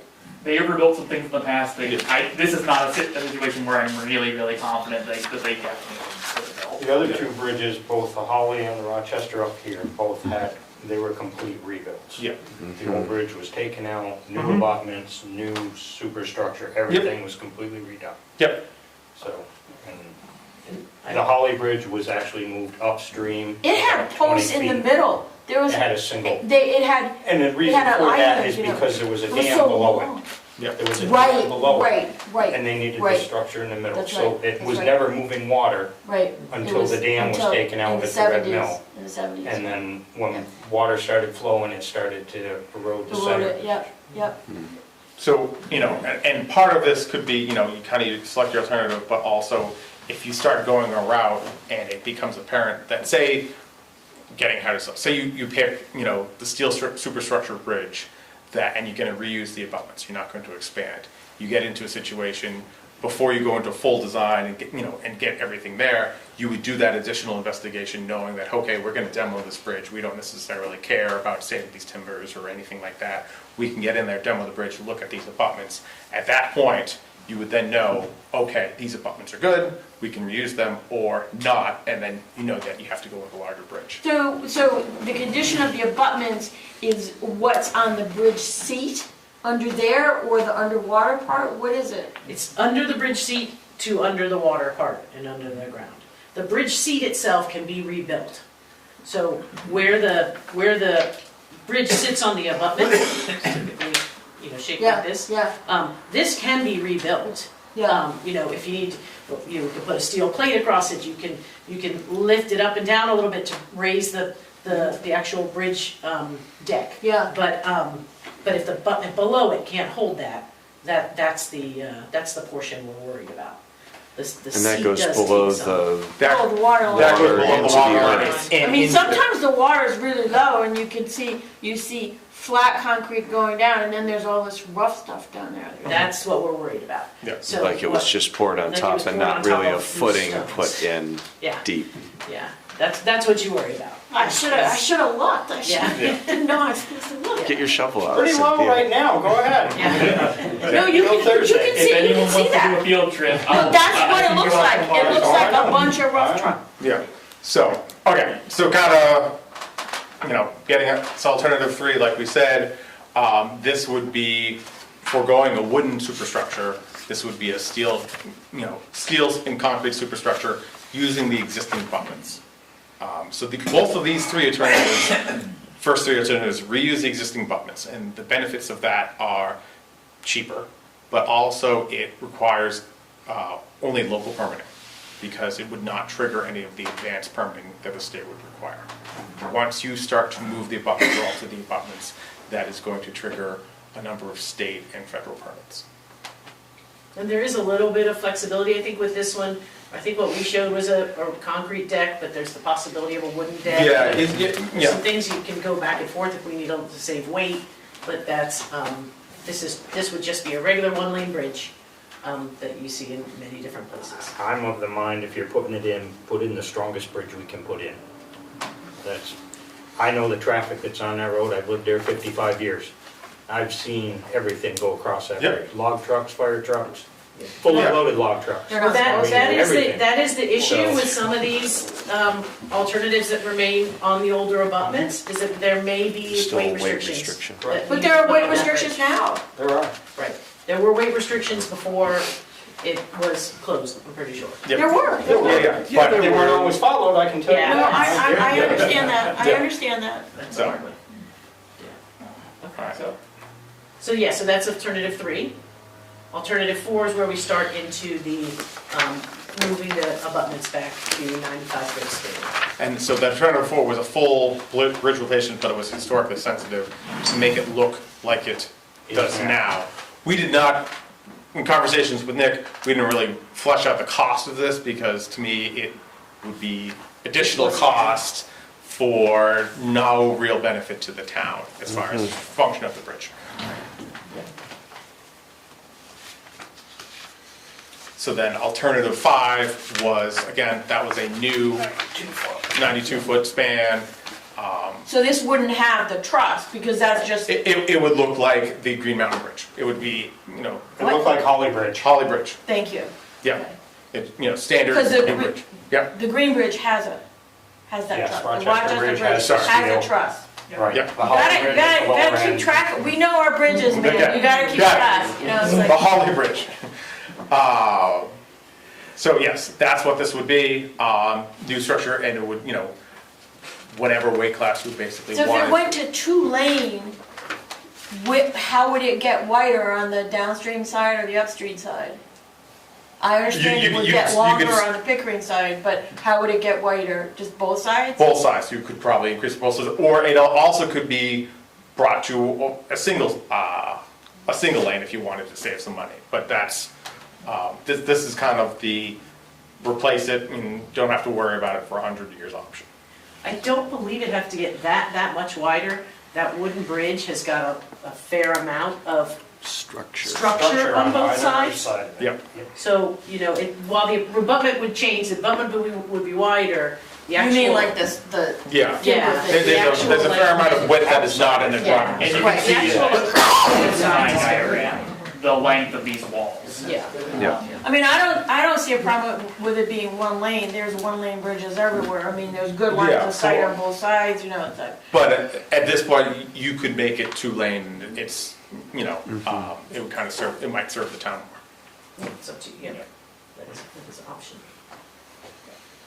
Okay, so we looked at, those first 5, actually 1, 2, 3, and 5 as more, in-depth options, because we had talked about the fact that, with Nick, we talked about the fact that, alternative 4, which is, new abutments with a historically sensitive bridge was kind of just a, if the town had gobs of money to spend and just wanted to make a pretty bridge, that's up to you, but it really didn't bring anything except aesthetics, along with the higher price tag. And then alternative 6 and 7, as you said, your intention was to still have a bridge. So we didn't put a huge amount into those two, knowing that. But we'd The town obviously eventually- have to remove, if we're not gonna have a bridge, we have to remove it. You'd have to remove it. So, Say yes. and that should be, we should consider that because of the sticker shock with some of these things. Yep.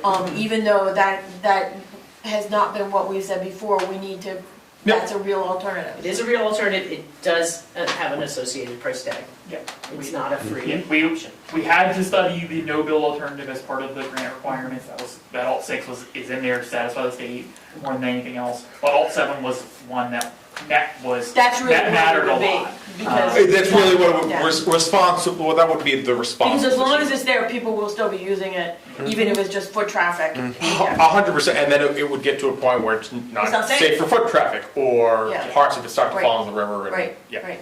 Yep.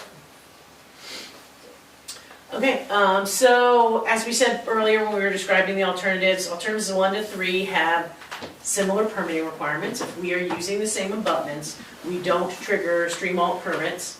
We typically wouldn't trigger a wetlands permit or any Army Corps permitting. When I say wetlands, one of the reasons we had Fitzgerald Environmental was to come out and take a look at the site and see what other limitations the site would represent. There is a wetland on the Downstream. Downstream, Yeah. River Downstream. Road side. the river roadside. That The cow pasture? The cow pasture is a designated problem, that's why you have to have a look at it. yeah. We will be here all night if we have to talk about wetlands and how they come up with them. That's So- something that needs to go away completely. So if there is disturbance to a wetland, it's potentially permittable. It's just another process we have to go through. Yep. Typically, the Wetlands Division, on something like this where you're replacing a bridge, realizes that this work needs to be done, and you just get a permit for it. It's just additional work and cost for a permit. Yep. But I believe it would be a permittable disturbance. Yep. So, what were we saying, I'm backing up. Sure. Beep, beep, beep, backing up. What were we saying about the lifespan of this steel and concrete thing? That would have your longest lifespan. Like what, 80 years, what are you talking about? 80, 100 years, 80 yeah. to Okay. 100. So the existing bridge, and I actually do not know if it was washed out in the 1927 flood. I know that there was a covered bridge at Route 7A at the campground that was washed out then, but I don't know what happened to this bridge. But assuming it was replaced in 1927, I don't know if that was There's true. no evidence of that. I think the river just went around it, but I know it was closed during World War II, because something went across it, that shouldn't have gone across it. But anyway, so theoretically, even if it was rebuilt in 27, it actually lasted 100 years. Right. I just wanna point that out. Yeah, but I Now, think the I understand important- the creosote and that kind of stuff, I get that. Too bad we don't have, like chestnut wood or something to use Yeah. to naturally rot resistant, but, That was also something that Jan brought up, is that the way that those bridges were built at that time was You often can't- a kit from like Western Yeah. supplies of wood that don't necessarily exist anymore. Yep. So Or like that they're, cedar so and that they're things like that? full, they're Wow. full timbers. they're huge, Yeah, huge yeah. one-piece things. And and sourcing that kind of stuff is not exactly that easy I'm anymore. not sure that was true. I think they may have used chestnuts, because there was chestnut all over the place. He seemed, My barn is made out of He chestnut. was very convinced that wood came from Oregon. Really? It was like- Yeah, because, Really? yes, he believes that this was a kit-built bridge. yeah, like a specific kit that they probably Was it ordered from a evergreen? catalog. Was it, No, probably from the western side, like, there were. well, what would it be from the west? What wood, what kind of wood? He said it. He said it. Fine. Yeah, Mark would remember that. Yeah, I It's can't not get that. softwood, I mean. No, it's not, it wouldn't be a softwood, but it was something where, and also the wood, the members were reinforced with embedded metal within the joints and things like that they also did. So, he didn't necessarily feel like this was locally sourced lumber. It's like a Sears Craftsman home, but No, I get that, I fine. get that. Exactly. It's Yeah. just Yes. that's a long way to ship something really heavy. Yeah. Yeah. Yeah. So at any rate, this is kind of, the meat and potatoes of everything on how it kind of sums up. The big unknowns are the abutments and their condition, and it didn't really make sense to do destructive or indestructive testing or really go down that road until you kind of had an inkling of where you wanted to go. So, let me just ask, alternate 3. Yes. Has some abutment repairs included? What kind of things were you thinking there? So that would be redoing the seat, like kind of making that fit. Checking the. Yeah, Yeah, making that fit the, redoing the seat, not having to redo the foundation of the abutments. Okay. the big question and the number that I don't see here is, so if you picked option 1 to 3, and you start to get into it, and then you have to repair or replace the abutments, what's the abutment replacement cost in that? If you go into the replacement of abutments, you You trigger the automatically. You automatically 92 treat, feet. You're yeah, Do an alternative. You go from 3 to 5, You go from repairing to Yeah. replacing, boom. yeah. but in theory, then you're probably still into it for more money than had you just gone to 5 straight out of the box. Yes, there is that risk. There is that risk, that you can get into trying to repair this and See where I'm find trying to more go, rod, right? yes. I'm that's- trying to cost estimate Yeah, it, yeah. so with a contingency plan Yeah, and so, see where we end up. a method to do that would be to go, if it's between, if you're really thinking about 3, before you go, do the full design process, that When you you check those. you gotta check the abutments, okay, we don't have to worry about historically saving any of this wood. You can remove all the wood and then get in there, Dry it out. you can really investigate the abutments. And isn't the key thing of like, does the abutment have essentially a frost wall, or pillars or something going down in? Yeah, more than 4, but yeah, how it's seated, its foundation, and then if that's been undermined, its strength, and a lot of these have piers underneath, so if it has been undercut and that's been exposed to water, has that been eroded? You know what I mean? There's a number of things that, while there's a bridge on top of it, it's hard to kind of investigate what's going on in there. I don't think there's any ledge. There could be some ledge. I don't know. Yeah. Could be sitting on ledge on the western side. It could be sitting on ledge. Yeah. It's also sandy in there. So that I would, we would recommend that for if you were going to pursue option 3, instead of, going straight to the full design, knowing that, okay, we're not going to be reusing any of this wooden superstructure, remove it, or, have the understanding that, you don't necessarily have to save that, so you can get in there, explore the abutments and, So when you say single lane, what are you talking width-wise? so, Driving lane, yeah, driving lane, yep. 12 feet, 14 feet?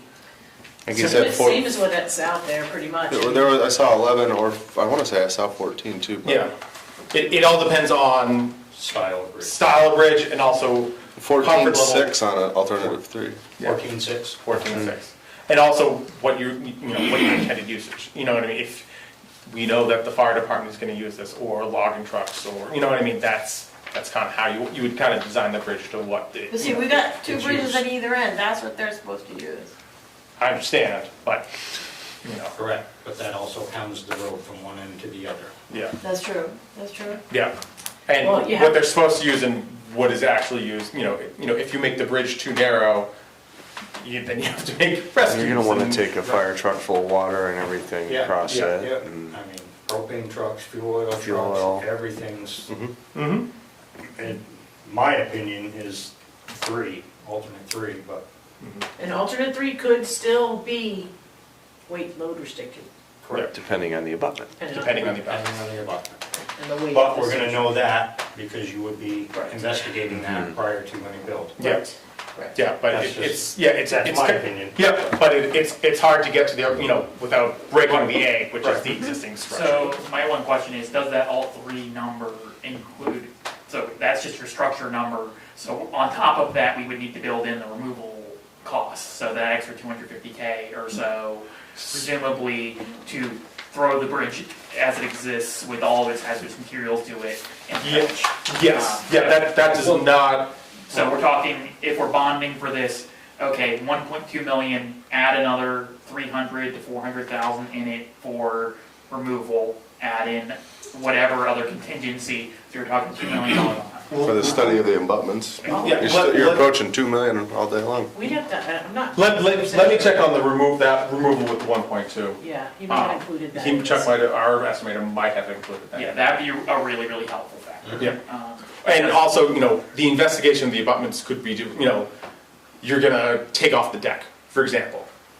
It's no, you don't have to remove and destroy all the necessarily wood at that time, but you have the deck, you're not gonna be able to walk over or anything like that. But, so it's limited demolition, so you can get to the abutments. Right. Yeah, so we could potentially do some of that piece out of operating, for instance, or out of savings, for instance, and then build the rest of it into the final bond. Yeah. Which, Did we have a, yes, go ahead. Yeah, I got a question. You just mentioned, Nick just mentioned bonding. I thought most of this was gonna be coming out of a grant from the state. no, Because that was why, my understanding, the reason why it was delayed, we had to do a study from the state, for the state, in order to get monies from the state to build this. I'm just gonna throw out a number, like a 65-35%. The state pays 65, we pay 35.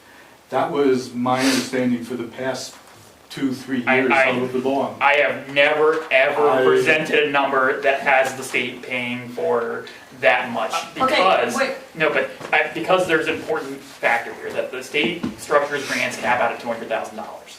So, under any planning circumstance, I have never, ever proposed that we would be receiving any more than $200,000 from an alternative source for this bridge. That said, it was based off a much lower repair number. I mean, I think that's the key thing, because when we were first talking about this, we were talking about 400, 500,000 to rebuild, replace. Yeah. And we have saved, I believe Nick said 240,000. Yeah, at the end of this year, it'll be about 230, So we've 240. saved in the sinking fund for this project, according to our practice, we have saved money for this, and so if we have 240,000, and if the state come up with 200,000, if it was a 500,000 bridge, we're almost there, you know? So, that was the world that we were thinking of and planning for. So this is completely outside of that, and I think that my recollection, even if the state funding is not gonna be as much as we would like it to be, is they basically said we had to do this in order to get It's- any money Yeah, it's at $0 all. without this study. Yes, so we could have gone ahead and done something, and we would have been paid for the whole thing ourselves. Now, in retrospect, that's actually looking better to me, but anyway, yes. Great presentation, by the way.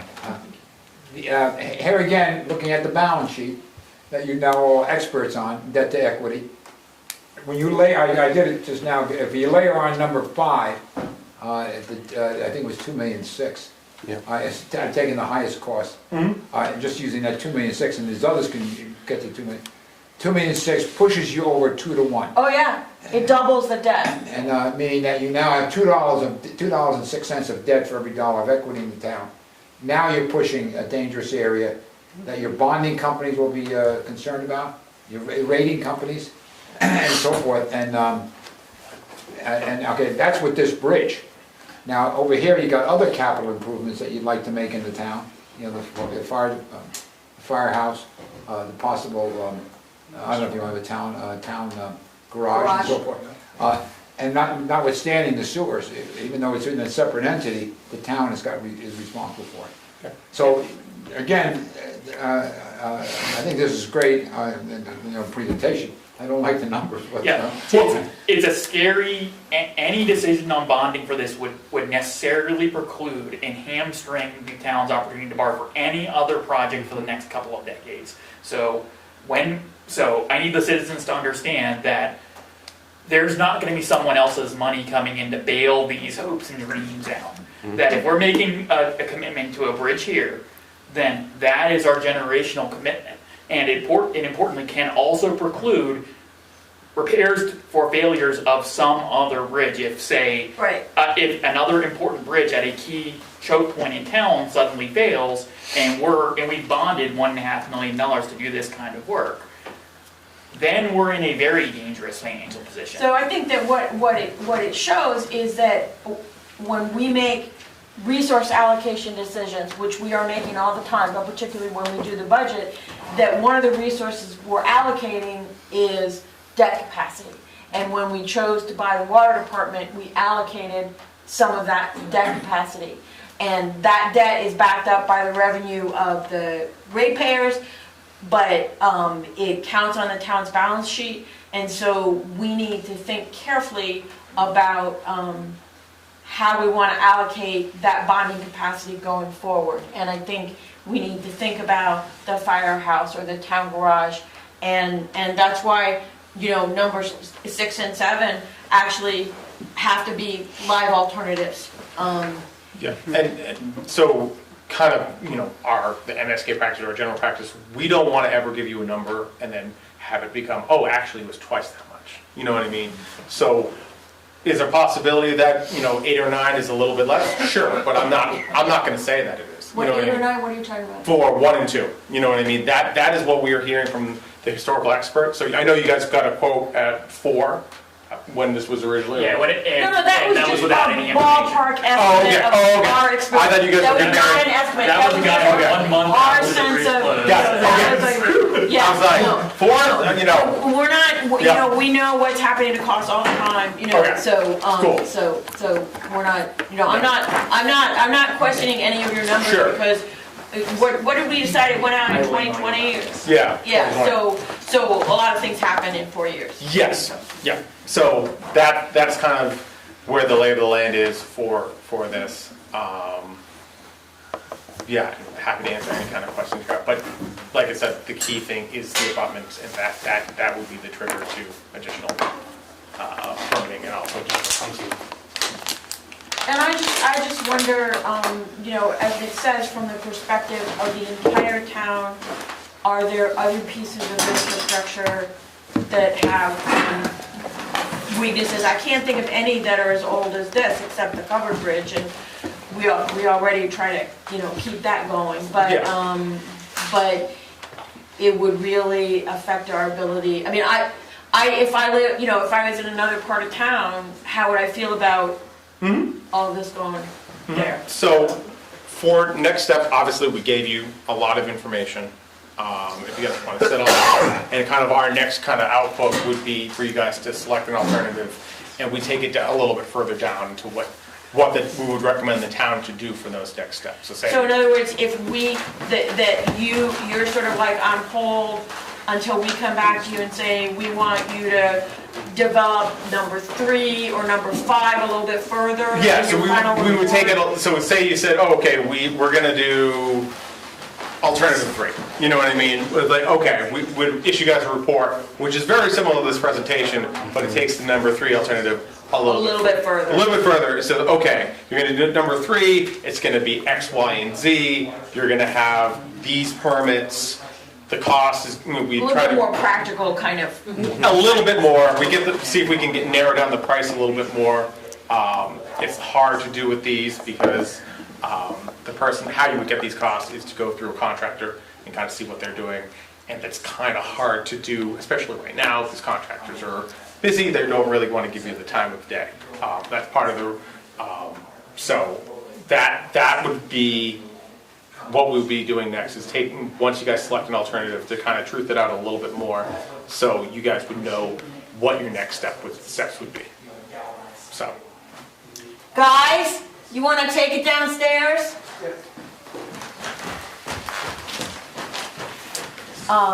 Okay, so I don't know when that might be true that we would be We would making need this decisions. action like ASAP, because our grant deadline is looming, so we do Wait, need, what grant deadline? the reimbursement deadline for this project is looming. So ideally, if you guys have opinions on that we would make that decision in the next week or so. What do you mean when you say looming? What does that As mean? in, by 12/31, we need to have all of the paperwork in. And have all the paperwork approved, all the warrants signed off. So we do have to make this decision ASAP. No, we don't. We actually Okay. have to tell them what to develop, but that is not necessarily a final decision.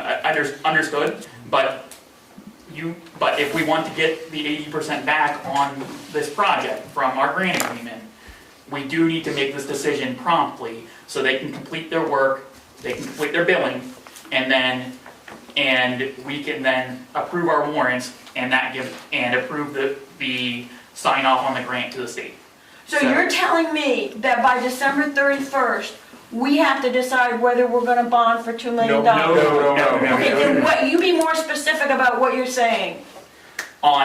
So when he says your decision on what they are to develop more, if there is a preference here, if one of these items sticks out Yeah. as an obvious thing, then we can say, We can All do that. three sound really I'm fine good. with that. I'm fine with that. I'm just not fine with, by December 31st, committing to one of these No, alternatives. We're not That's committing, we're fine. telling them to move I forward know, with a plan. and that's what I thought, but Yeah. then Nick seemed to be saying, no, you Yeah. have to make a decision. no, we And don't I'm have to like, make no. any decision on And the final fact product. that we are so close to deadline is not in fact the town's fault, just saying. No, which is why we hope that they'll be able to turn this around quickly, and we hope that you guys will act decisively on this, so that we can tell them what to finish it out Just with. be very careful about that. Act decisively. We can tell them which alternative to develop Act- further, but we're not gonna make a final commitment on this project by the end of the Yes. year. Acting decisively in as much as telling them promptly That's what fine. we need, what we want them to finish out the project with.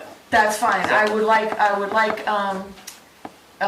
really hope Dan will be at the next meeting, because I really like to Yeah, I have think his. we need to have Full board. Dan's We really input need Dan. on Yeah. that too. So I think, does it sound like all 3 is one that definitely needs some more exploration? It sounded from Jamie that was definitely part of it. That's my personal Yeah. feeling, but that may not be the rest of the board, Yeah. so. We did review the grant. Mhm. The deliverable is the report, correct? But Yes. do they have to have one alternative at the end of the report, or can they still be decided? Typically, it's one. I mean, you could do multiple, but the intent is for it to have, like, the intent of these documents is to say, oh, we have a recommendation, and then from that recommendation, you further that recommendation in your next step. To have multiple kind of muddies the waters a little bit. Okay, so before we saw this report, I had gone through lots of changes, and I had ended up essentially at all 3. Okay. A new bridge on the existing abutment. I'm very concerned about those abutments. And I think all 3 will turn into all 5. Correct. So Kind of what I I'm would thinking. now be wanting to go back to all two, because I think it would be easier for the existing abutments to be good enough to bear the same kind of bridge it's been bearing for 100 years. But that's just me. So, you know, and even then, it might turn out that the abutments aren't any good and you're gonna end up at all five anyway. So if we can get you guys a definitive decision at our next select board meeting on December 2nd, would that give you Yes. the time to get Yes, this we processed? have front-loaded everything. The report is good, except what the decision was, and then go from there. Perfect. But if you did all three, Yes. you almost would have to say something about all five too, because all three could turn into all five. It would be nice to know if the 1.2 consisted of the tear down. Yes, I will get that. I can email that to you as soon as Andrew gets that to us. I'll just email that to you guys on the Yeah. CCC. Okay, so we're not gonna make the decision now, but just for the sake of the ongoing discussion, is it the sort of semi-consensus of you guys that we should kind of go for all three? Is that where we are? I mean, that's where Jamie is. That's where I'm at. That's where I'm at. Okay, Matt, what do you think? What are you between? What are the alternatives you're thinking about?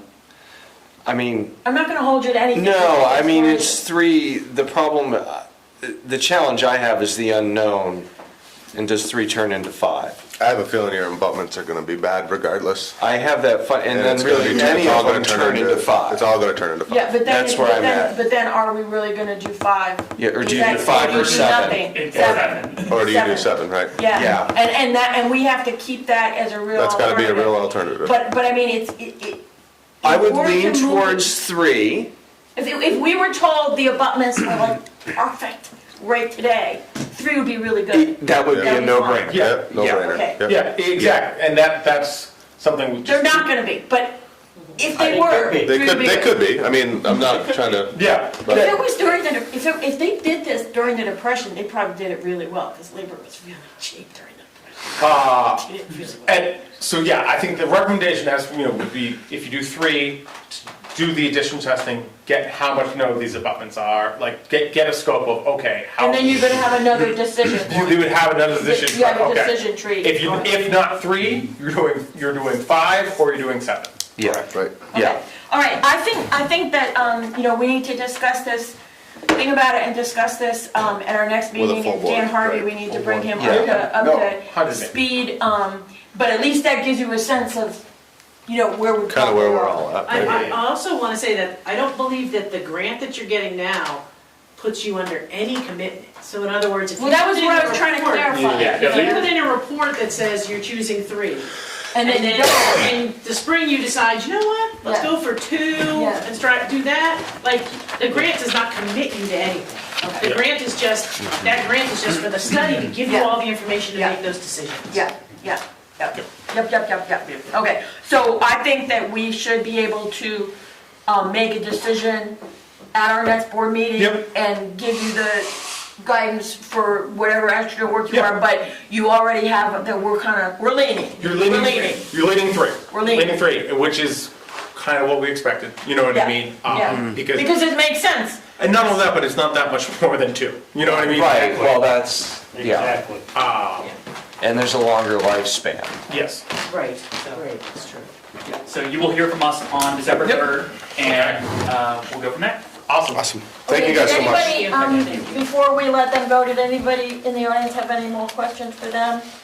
No. Cool. Andrew, can you email me that slide? Thank you very much. Thank you guys so much. Thank you. These slides, can you just put that in an email? Sure. Bob Straffolino Yep. said that Excellent, thank you. that in the 20s, 313 was the front road and River Road was the back road. Front road and back road. There's evidence of that on one of these. maps. Possibly I can't remember Cambridge which Road. one it is. Thank you, guys. Thank you. Thank you. I think that's so economical, front road, back road. When I grew up, it was just the back road. I don't know what it was for you guys. It's always but- been the back roads. Yeah, the back road. We're gonna go the back road. We're gonna take the back road, yeah. And then all of a sudden it was River Road. I was like, what? It's always You know, been River Road to me, so. No, we didn't have road signs. I know. There were no I know. road signs. When I look back, I'm like, that was nuts. Way before my time in Vermont. My mother Wow. remembered when they were paving 313. 313 was a dirt road. One of the biggest bonds in town history. All right. Okay. And we're moving on. Yep. All right, I'm exhausted. I Okay, can't deal with this. 5.3. Bridges Move and, through this and, Yeah, well, okay. Please. yeah, well, we can table anything that's not. What are we doing, awards? No, we're not tabling anything. Okay. What are we doing? Okay. What do we have, an award for fire equipment? Award for fire equipment, yes. You have a quote on your desk that I is, think I have two. you have one for fire equipment. Yeah, You what have is the one other for one? bathroom stalls for ARPA for the fire department. So, The park. For the, For the park. The other one's for the partition, for the bathroom partition. I was getting confused about that. okay. Okay. So this is the Turnout. turnout gear using the remainder of the ARPA fund? No. Not the No? remainder. This is just some. operating. Just some of. That was in our spreadsheet last Last week. meeting, Yeah. right? The 14,480, pretty Wait. close? Spread, this quote is for operating, for the end of year spending. Oh, okay. This is operating new equipment line. So Brian had got this quote, this is for. Gotcha, this is budgeted. That's a new turnout gear, and then there's just a couple. This is Well, not, Parts and pieces here. this is not ARPA. This is not hard. Yeah, okay. This is budgeted Yeah, So this is expenditure. budgeted equipment purchase, this is what you do every year, you do Every every year. year. yeah. So it would be sufficient to have, a motion for the total on the second page to purchase assorted, fireman equipment, using the allocated budget line. That's essentially what we're doing. Yeah, so We can have further discussion, but let's get the motion on the table. I'll make a motion that we approve the purchase of fire department turnout gear and associated items from the budgeted expenditure line item to municipal emergency services in the total amount of $14,480. Is there a second? Second from Jamie, there's a motion by Mr. Makowski to purchase fire equipment from MES for a total of $14,480 from the budgeted line item, seconded by Mr. Paustian. Is there any further discussion? Could I ask, Brian, I kind of lose track of some of the acronyms and some of the other equipment. In terms of the firefighters that go inside, Interior, go into the SCBA's. interior, do they all have good stuff? So- That's what, So, yeah, we get an inventory every year, an inventory list. We've now, with our PS track system, we've actually entered it in, so we won't have to go back. But, so all the interior firefighters have up-to-date gear. And that's, this, And then their is part of second that. set is within what we call okay for their second set of gear. So this is replacing, these three are actually exterior firefighters, that's just because of how it rolled. We used to be on a 5-year, so if I was teamed up with Jamie and Nick, every 5 years, the same one. Somehow got separated from that, so our groups are a little bit mixed, and hopefully Okay. we can get back to that, because Okay, then it was a lot easier. You knew 5 years, if Jamie was getting to a year, you knew Nick Yeah. was and I was, and then Yeah. the next year you guys were. yeah, So yeah, maybe we can get back to that, but right now, we're just we trying tried to fill keep the it in a void. rotation, which kept the interior guys in the newest gear Right, all the time. right, right. And then as their second set gets older, it went to the exterior firefighters and so on. okay. No interior firefighter can have gear that's over 10 years old. Right. Excellent, excellent. So I just wanted to highlight that for everybody, that, for the audience or whatever, that the minutes of how important these regular purchases are, so that the people who put themselves at risk to protect us have the best possible equipment to complete their mission. So, any further discussion? All those in favor say aye. Aye. Aye. Any opposed? Motion passes. Okay, now, I do have some question. We are tabling the reappraisal. Yes, because we just got a second We bidder. are we talking about the park? Yes, that goes under ARPA. That's been, What about the park fence? Is that's gonna go with ARPA That- too? we'll do So that right now after we're ARPA. doing the MERP. MERP. So the motion that we will need is a motion to authorize participation in the Municipal Energy Resilience Program and authorize Cynthia to do the signature for that. Okay, so that let's is- go ahead and do the motion, and then we wanna just discuss it a little bit, so we're sure we know the background.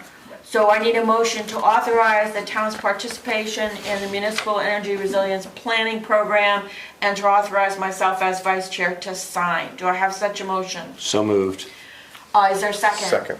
All right, so Mr. Mikowski made the motion, Mr. Sherman seconded. So this is a State of Vermont grant agreement.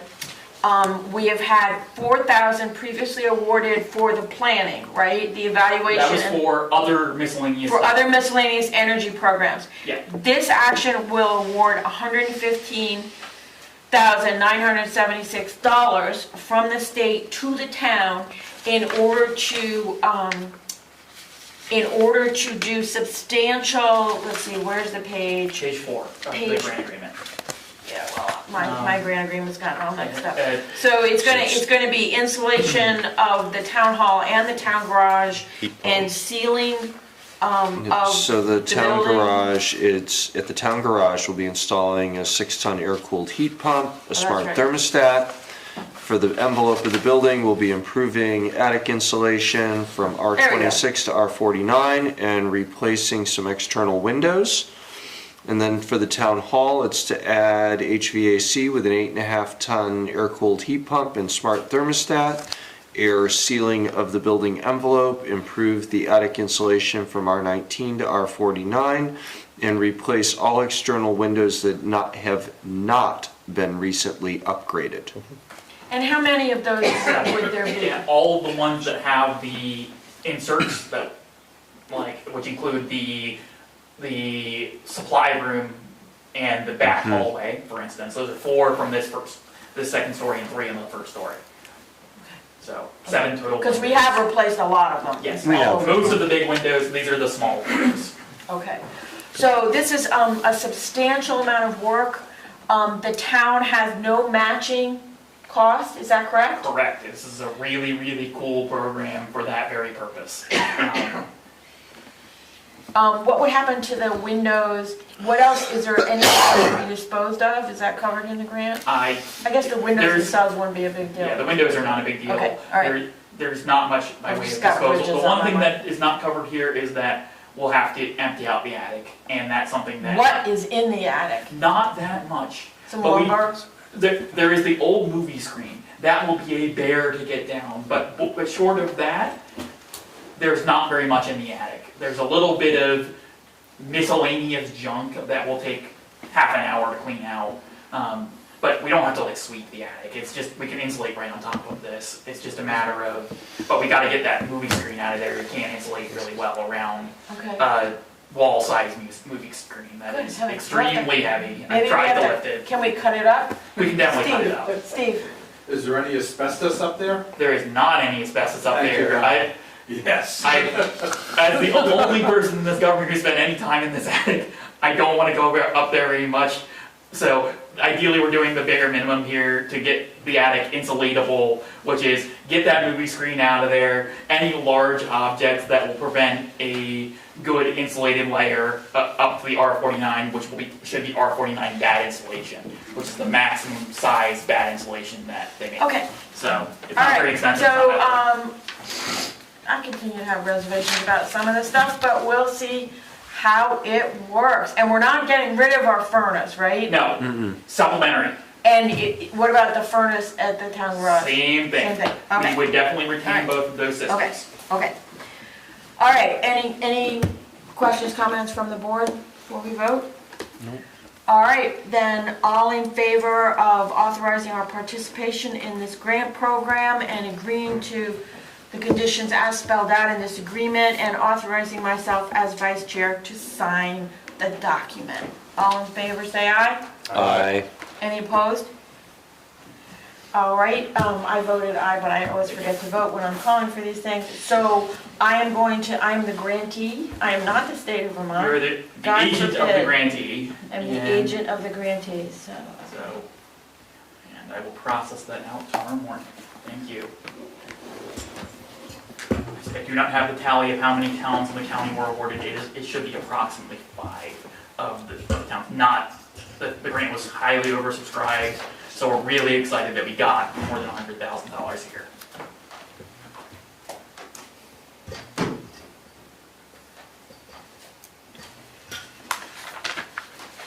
All right. Okay, so Nick, what do you need? Just the first 2 pages? What do you need? I'll need the full grant Okay, agreement, but that's just. fine. No, I've got it in my email. That's fine. Perfect, thank you. Here you go. Yeah. Did I need the date? Okay. I'll make sure. You know, it's I'll on make there. sure everything's in order Okay, in the morning. so that's good. So we did that. All right. There we go. All right, so now we are at ARPA. Yep. And so this is going to, we're gonna look at our updated Spreadsheet. awards. So we have a question of the bathroom stalls, and then we also have this item about the playground fence. Is that separate from the ARPA It's discussion? separate from the ARPA, but Okay. it's immediately after this. Okay, so- So we'll do the park, so there's 2 park things here, which is Okay. the park bathroom stalls, which are that $4,300 dollar number. Yep. And then the park borders, which Jamie and I talked about today, which was in the spreadsheet, but we didn't have any good numbers on at the time. Okay, it says bathroom stall and wall, 7,000. So I estimated it at that. Willie got the estimate, and the stalls themselves were and this is just the award for the stalls, that it's this $4,300 number. Plus and that- installation. Plus installation. Okay, so So all we have to do. where is a document saying that? I do It not should be have in a your board document. packet. I It have was this, in the board. yeah. Oh, this is it. No, I have it. Yeah, I have it. I have it. Yeah, it's the one from Brady Plus. So who will be installing them? It should be just, Jamie, you've done more installations than these than I Yeah, have. they're not hard.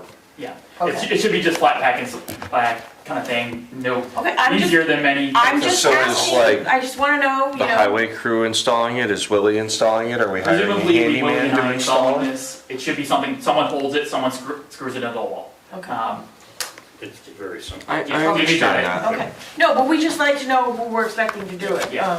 This is a good winter project, if we order it now, it'll be done in time, so that we can do this middle of Okay. winter. Okay. Um, So then we are, what is our motion to be, a motion to Authorize authorize the the use purchase of of ARPA funds in order to purchase this. the bathroom stalls for this total from Brady Plus, is that Correct. correct?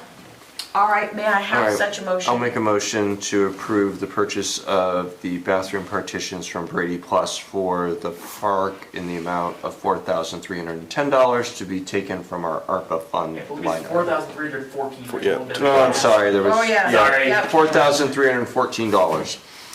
Second. Motion made by Mr. Bukowski, seconded by Mr. Sherman to purchase the partitions for the bathrooms at the park for $4,314 from Brady Plus. Is there further discussion of this matter? Hearing none, all in favor, please say aye. Aye. Aye. Any opposed? All right, motion carries. Shouldn't be anything to sign on that one, so that sounds good. There's nothing to sign, Perfect. okay? And Now we have the question of the fence. the park orders is, Jamie and I had discussed that we, in the same way as some of the items that you approved last time, we didn't have final quotes on, but in order to get this playground open promptly, or open sooner rather than later, Jamie said the number would be not to exceed $2,500 or so. Yes. So this is for those little plastic The edgings? plastic edgings, I'm not sure if they're the 8-inch or the 10-inch, but they go around, they're half lap and a spike goes down through them into the ground, and you can do a complete edging all the way around. Then we can It's what fill it- have at then the we can do our- playground. Yeah, and then they contain the Then we rubber contain all mulching the or bark, whatever. all the bark. Yeah. All the mulch stays It's not inside. rubber, it's not Or rubber. we probably don't use Plastic, rubber wood here, but- plastic. Engineered wooden carpet is Yeah. what it's called. It keeps the code amount of, They dye of it, material it's dye. in the, Yeah. No. All natural. Okay, my one question So- is whether that is a trippage factor. No. It's actually, so is it in the, flush? in enough. the pre-K playground up here, they used it as their walking beam, because they have to have a area where they can walk, so the kids can actually walk it and use it as Like a balance a beam. balance beam. So it's not like that, it's wider? It's like 4 or 5 yeah. inches wide. Jamie showed me, Yeah. it's like this. I It has have it little as pieces. the exact same. Yeah, it's the I same just- stuff you know, at the I just- school playground. So it's not exactly what I've seen in people's yards? No, no, so- no, no, okay. no. No, All right, so, and so how are we paying for that? for ARPA. ARPA, Through it's- ARPA. I had $2,500 in the spreadsheet for that. The And you just said not to exceed, right? not to exceed 2,500, and I believe the quote was 2,350 From whom? from Petnelli and Associates. Petnelli and Associates. So Okay. I'll make a motion to approve the purchase of the playground, are we calling it border, Border, right? yeah. Border, Yeah. in the amount not to exceed $2,500 from Petnelli Associates. Petnelli Associates to be taken from our ARPA funds. Is there a second? Second. All right, Mr. Bukowski has made a motion to purchase the border to the playground from Pettinelli for an amount not to exceed $2,500. Who seconded? Jamie. Jamie seconded, Mr. Paustian seconded. Any further discussion? All those in favor? Aye. Aye. Aye. Any opposed? All right, motion carries. Thank you. Now the question of the playground fence. So I was approached by a townsperson who has a donor that would like to pay to have a fence put up on 3 sides of the new playground. So the 2 ends and across the back. The back being the upstream side? The riverside. Away from the Riverside, soccer the field. Riverside. No cost to the town, and just looking for approval from the select board. And they would take care of install and everything, so. And this would help, again, to just maintain security in that area. So, what would the fence be? I would assume it's going to be a regular Chain link. chain link fence. Okay, which is consistent with the other fencing that we have Yes, at the park. at the park. Okay, my one concern, because I've seen photos of the new playground and I remember the designs, but I'm having trouble in terms of, is there any places where having a fence close to a particular piece of playground equipment would actually create a new hazard? It would be far Got enough that away. to Right be at the covered. school, we've had chain link fence around the playgrounds up there for years in the pre-K. And this would be set outside of the border. Yeah. So it does not create any sort of, So how far is it from the nearest piece of equipment? without looking at exactly where the border is going to be, I'm gonna say minimum of 6 feet. I think that would be safe, given the normal think that's wall what it's- distances and the because- mulching distances around the. Well, there- and are every there piece of swings? equipment, Are there- so every piece of equipment has an area in front and behind, or a slide has a. Already, a approach. safety Yeah, it's- area, There's and the already fence a is outside buffer. that. The existing Yes. playground is designed to code, so for instance, a swing, the distance of mulch is twice the height of the A swing. swing. Okay. So, Yeah, so Okay, and the there's fence is like outside that. 20 Okay, I border just didn't and then- wanna add any Yep, no, new nothing would hazards, be in close, so, okay, it would be on the outside of the border, which contains the bark. okay. So we've gotta keep that And does at that, the will that outside. create any, if it's outside the border with the bark, what is the fence on? Is it on part of the walkways, is it on grass? I mean, does this No, it create would any? be on grass. Okay, so does this create any, it doesn't create any new kind of maintenance thing that you don't already have in No. terms of weed whacking Already or got whatever? it. Okay. Yep. All right, so what do we need? Just a sense of the boards that, yes, we're okay with it, or no, we are not. I Okay, can get back so to the you individual. can have a motion if you want. I would like to have a motion that would approve of what grateful reception of a gift of a playground fence or something like that. I'll make a motion to approve the acceptance of a generous donation of a playground fence for the rec park and the new playground. Second. Any discussion? All right, Mr. Bukowski made a motion to accept the donation of a fence for around the new playground. Mr. Sherman seconded. All in favor, say aye. Aye. Any opposed? All right, that motion passes. So do we want to go ahead and do the warrants and orders? Let's do the warrants, and then- orders. I don't have any meaningful verbal updates on the PA report. If anyone has any questions, feel free. But yeah, let's do the warrants before we go. All right, let's see, we are starting with the water department. And I will seek a motion to approve check warrant report WD 22 in the amount of $4,323.82. Largest line items there, Blue Cross and Blue Shield and Green Mountain Power. I make a motion to approve check warrant report number WD 22. So who made the 4,000. motion? Did you make the motion? No, I was seeking a You were seeking motion. it, so you made the motion. Is there a second? A second. Okay, so, Mr. Sherman made the motion, Mr. Pauston seconded to approve of, the check payment of the check warrant report for the Arlington Water Department, $4,323.82. Any discussion? All those in favor, say aye. Aye. Any opposed? Alrighty. Okay, that'll move us on to standard warrants, so I guess I can make the motion. So I'll make a motion to approve check warrant report number 23 in the amount of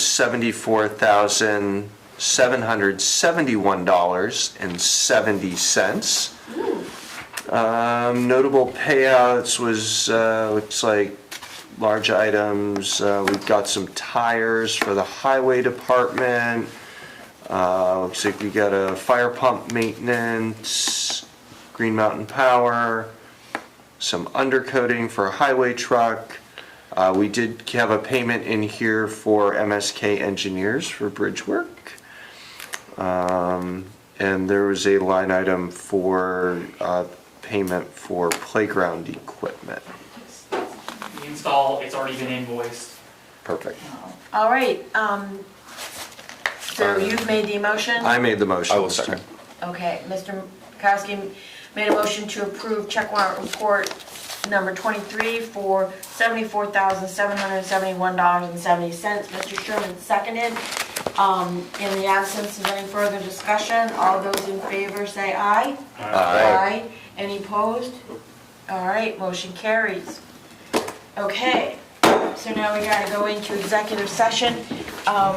Invite Mr. Hall, Mr. Holly, All right. and myself. I'll make a motion that a premature discussion of a personnel issue would cause the municipality to suffer substantial disadvantage. Second. All right, motion has been made to, that we need to enter into executive session because a personnel matter could cause the town to suffer substantial disadvantage. All those in favor say aye. Aye. Aye. Any opposed? All right, motion carries. All right. Now, we have actually going into executive session. I'll make a motion to enter into executive session for discussion of a personnel issue and to allow Town Administrator Nick Zayas and Fire Chief Brian Hawley to remain in the room. Second. Motion to actually enter into executive session with Mr. Zayas and Mr. Hawley joining the board. All those in favor say aye. Aye. Aye. Any opposed? No. Okay. Recording stopped.